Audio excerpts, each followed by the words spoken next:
గురుగారు, కాలక్రమేణా సమాజంలో వచ్చిన మార్పులని మనం ఏం చేయలేం. కాకపోతే సూర్యోదయానికంటే ముందు నిద్రలేవని వారిని లక్ష్మి వరించదు అని అంటారు. నిజమేనా? ఈ సూర్యాస్తమయము, సూర్యోదయం ఈ రెండిటిని ఉభయ సంధ్యలు అంటారు. హ్మ్. అంటే 2 సంధ్యలు. సంధ్యాకాలంలో నిద్రపోయే వాళ్ళని లక్ష్మి వరించదంటారు. అంటే వాడు శ్రీమంతుడు కాలేడు హ్మ్. అని దాని అర్థం. ఏమిటి నువ్వు సూర్యోదయానికంటే ముందు లేచి, నువ్వు చేయవలసిన పూజా పురస్కారాలు చేసుకొని, యూ స్టార్ట్ యువర్ డే. అప్పుడు ఫలితం బాగుంటుంది అని చెప్పటం దీన్ని. అలాగే సాయంత్రం కూడా తప్పకుండా దీపారాధన చేసి దండం పెట్టుకోవటం. హ్మ్. ఇంతకంటే కఠినతరమైన ఉండేది సూర్యోదయానికి సూర్యాస్తమయానికి 2 సంధ్యల్లో అర్ఘ్యం సమర్పించటం. అంటే దోశలో నీళ్లు తీసుకొని సంధ్యావందనం చేయటం.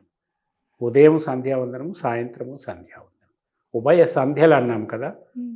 పొద్దున చేసేది సంధ్యావందనమే, సాయంత్రము చేసేది సంధ్యావందనమే. సూర్యుడికి ఎదురుగా నిలబడి చేసేవి ఇవి. ఇప్పుడు అంత స్థితి లేదు. ఎట్లా ఉండేదంటే ఏదైనా ఊరు వెళ్తున్నారనుకోండి, అంటే ఎంత నియమంగా ఉండేవాళ్ళంటే ఏదైనా ఊరు వెళ్తున్నారు, సో చీకటి పడుతోంది, ఆ సమయంలో సంధ్యావందనం చేసే సమయం. ఆ దగ్గరలో ఏదైనా చెరువు ఉంటే అక్కడికి వెళ్ళి అక్కడ గుర్రమో లేకపోతే ఏదో బగ్గినో అక్కడ ఆపేసి దిగి ఆ చెరువులో దిగి సంధ్యావందనం చేసుకొని మళ్ళీ బయలుదేరేవాళ్ళు. అంత నిష్టగా ఉండేవాళ్ళు. మనకి రావణాసురుడి కథ తెలుసు కదా. అతను శివుడిని ప్రసన్నం చేసుకొని ఆత్మలింగం పొంది దాన్ని లంకకు తీసుకొని వెళ్ళటానికి వెళ్తూ ఉంటాడు చేతిలో పెట్టుకొని. కానీ సంధ్యావందనం సమయం వస్తుంది. ఆ సంధ్యావందనం సమయంలో దగ్గరలో సముద్రం ఉంటుంది. అక్కడికి వెళ్ళి సంధ్యావందనం చేసుకోవాలి, లేకపోతే తను నియమం తప్పినవాడు అవుతాడు. అంత నియమంగా ఉండేవాళ్ళు. మరి చేతిలో ఉన్న శివలింగాన్ని ఏం చేయాలి? అప్పుడు అక్కడ పశువులు కాసే ఒక బాలుడు ఉంటే వాడి చేతికిచ్చి, నువ్వు ఇట్లా పట్టుకొని నేను వెళ్ళి వస్తాను, సంధ్యావందనం చేసి వస్తానని వెళ్తే దానికి ఒక కథ ఉంది. ఆ బాలుడు ఎవరో కాదు, విఘ్నేశ్వరుడు. ఈయన ఆత్మలింగాన్ని లంకకు తీసుకొని వెళ్తే ఇంకా పరమశివుడు అక్కడికే వెళ్ళాలి. అతనితో పాటు పార్వతి వెళ్తుంది, అతనితో పాటు సర్వగణాలు అక్కడికి వెళ్ళిపోతాయి, కైలాసం ఖాళీ అవుతుంది. అది కాకూడదు అని వీళ్ళు ఒక పన్నాగం పండుతారు.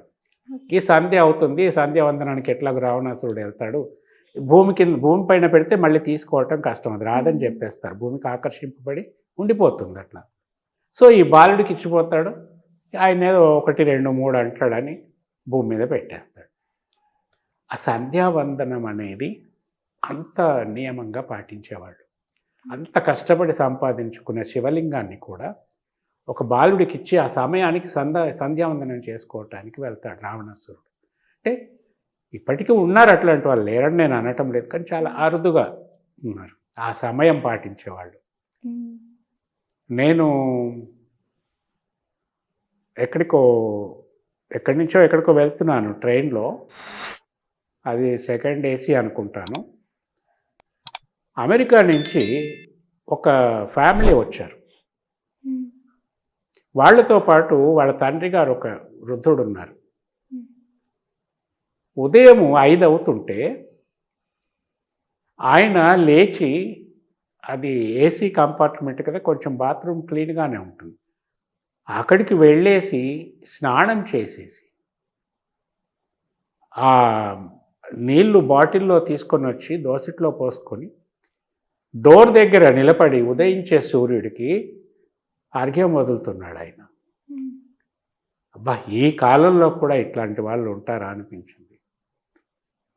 అంత నియమంగా చేసేవాళ్ళు ఉన్నారు, లేరని చెప్పడానికి వీల్లేదు. కానీ ఆ నియమములో వచ్చేటటువంటి పవర్ అది.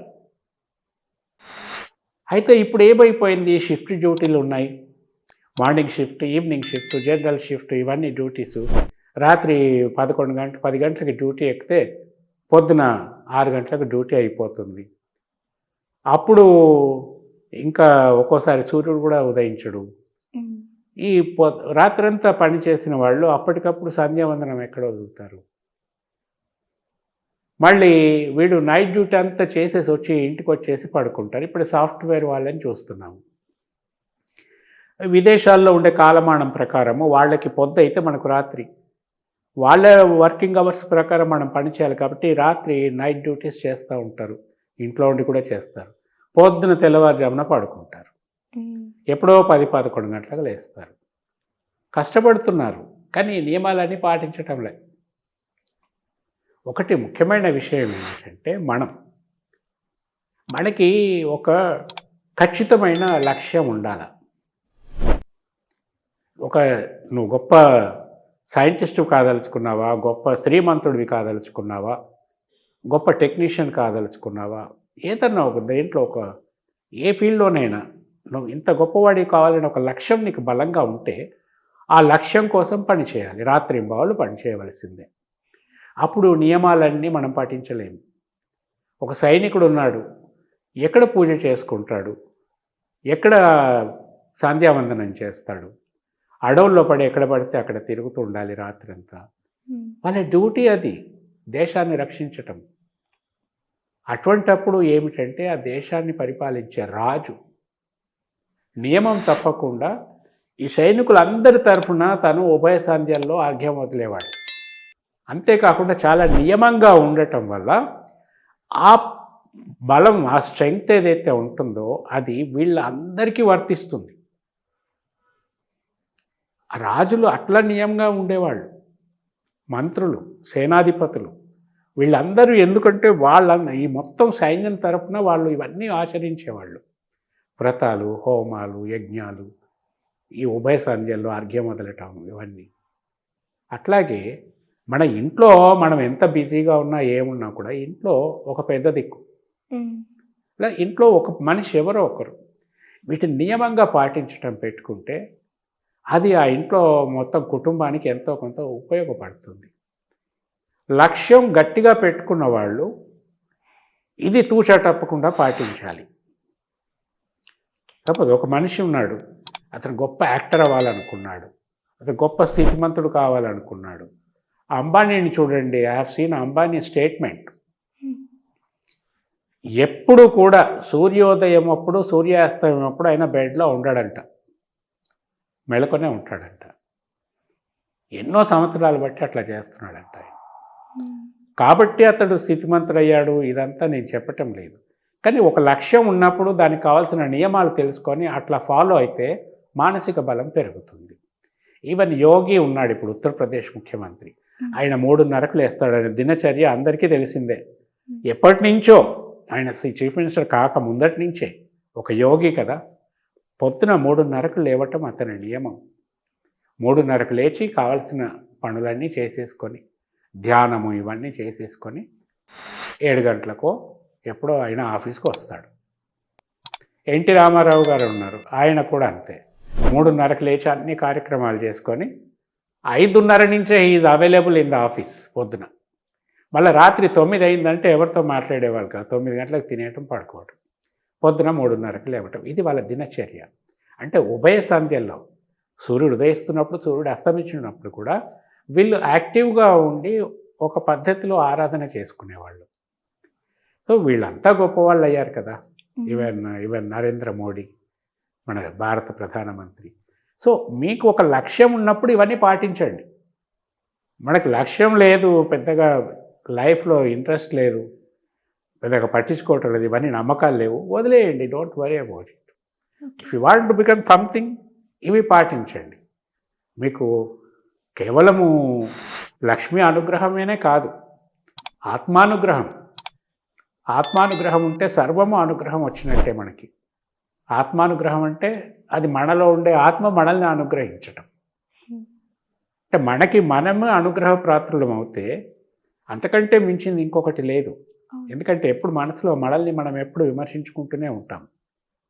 మనసులో ఎప్పుడు మనల్ని మనమే అప్రిషియేట్ చేసుకుంటూనే ఉంటాం. అది ఊరికే ఉండదు. ఆత్మ అన్నది ఎప్పుడు ప్రబోధం చేస్తూనే ఉంటుంది. వింటామా వినమా అది మన కర్మ. కాబట్టి మీరు ఉభయ సంధ్యల్లో పొద్దున సూర్యోదయం అప్పుడు మళ్ళీ సాయంత్రం సూర్యాస్తమయం అప్పుడు కూడా జాగరూకులుగా ఉండండి. జాగరూకులుగా ఉండండి. మీకు ఆ పవర్ ఏమిటో మీకు ట్రాన్సిట్ అవుతుంది. మెలకువగా ఉండమంటే మంచం మీద పడుకొని మెలకువగా ఉండటము కాదు. మీరు పొద్దున నిద్ర లేచిన తర్వాత సూర్యోదయం సమయంలో తప్పకుండా బయటికి వచ్చి ఓపెన్ అట్మాస్ఫియర్లోకి, why not it is a balcony, తూర్పు వైపు బాల్కనీ, మీరు వచ్చి దాన్ని అబ్జర్వ్ చేసుకోండి ఆ వైబ్రేషన్స్ని. అప్పుడు వెలుతురు నీడ రెండు మిక్స్ అయ్యి క్రమంగా వెలుతురు పెరుగుతూ ఉంటుంది. అంటే ఇంకా పూర్తిగా సూర్యోదయం కాదు. ఈ సమయంలో వచ్చేటటువంటి వైబ్రేషన్స్ మనకి ఏదో చెప్పాలనుకుంటూ ఉంటాయి. మన ఆత్మని ప్రభావితం చేస్తాయి, మనలో విజ్ఞానాన్ని వికసింపచేస్తాయి. సో ఇటువంటివి ఉన్నప్పుడు వాటిని అందుకోవటానికి మనం అక్కడికి వెళ్ళాల్సిందే, అవి మన దగ్గరికి రావు. ఇప్పుడు ఎండ కావాలంటే ఎండ ఉన్న దగ్గరికే మనం వెళ్ళాలి, ఎండ మన దగ్గరికి రాదు. అలాగే ఇవి కూడా, ఇవి ఇంత ప్రబోధాత్మకమైనటువంటి వైబ్రేషన్స్ మన కోసం నిరీక్షిస్తున్నాయి, మనమే నెగ్లెక్ట్ చేస్తున్నాము. సో ఈ రెండు సమయాలలో వాటిని రిసీవ్ చేసుకోవటానికి అవి ఉన్న దగ్గరికి మనం వెళ్ళాలంటే పడకలో ఉంటే కుదరదు. వెళ్ళి నిలబడండి. పెద్దగా పూజలు ఎంత చేసే అవసరం లేదు. అవి ఇచ్చేటటువంటి ప్రకంపనలు ఏవైతే ఉన్నాయో అవి మిమ్మల్ని ఎటు దిక్కు వెళ్ళాలి, ఏమి చేయాలి, మార్గనిర్దేశకత్వం చేస్తాయి. అట్లా క్రమంగా మనల్ని మనం మోల్డ్ చేసుకుంటాము. పాజిటివ్ వైబ్రేషన్స్ క్రమంగా రోజు రోజు పెరుగుతూ ఉంటాయి. ముఖంలో వర్చస్సు వస్తుంది, ఆలోచనలో తేజస్సు వస్తుంది. మనం ఇష్టం వచ్చినట్టు చిత్తం వచ్చినట్టు ఆలోచించడం మానేస్తాము. ఒక స్థిరమైన ఆలోచనతో స్థిరమైన లక్ష్యం వైపు మనం స్థిరంగా అడుగులు వేయగలుగుతాము, తూలి పడకుండా. ఇవన్నీ కూడా మనని తప్పకుండా అభివృద్ధి వైపు తీసుకొని వెళ్తాయి. సో ఇంత అద్భుతమైన ప్రకృతి మనకి తోడుగా ఉన్నప్పుడు దాన్ని మనం స్వీకరించి అన్వయించుకోగలిగితే అద్భుతమైన ఫలితాలు తప్పకుండా వస్తాయి.